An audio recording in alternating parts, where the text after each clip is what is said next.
Anthony Burgess visited Tangiers on a couple of occasions. The first time he went, he was on a Mediterranean air tour, an organised tour, something that he greatly regretted. It had, he said, the atmosphere of a school trip. And the master in charge, the master, so to speak, in charge of this school trip, was a man called Mr. Lodge.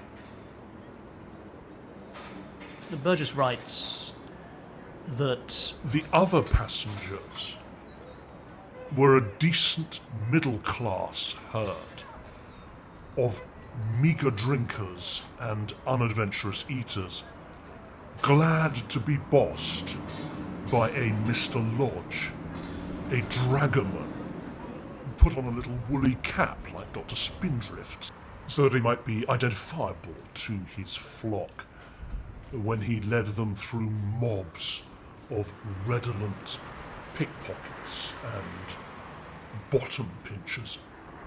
this Mr. Lodge was rude to Burgess's wife.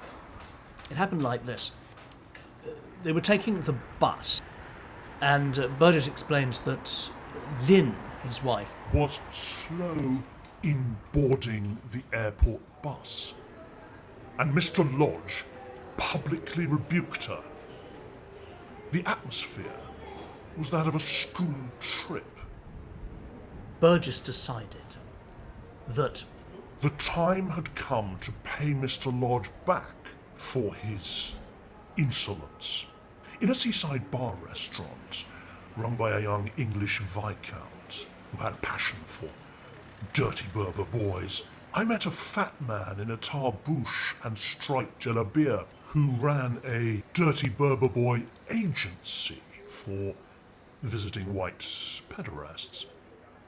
I gave him 100 dirhams and 50 small white cards with the name Mr. Lodge written on them in Arabic.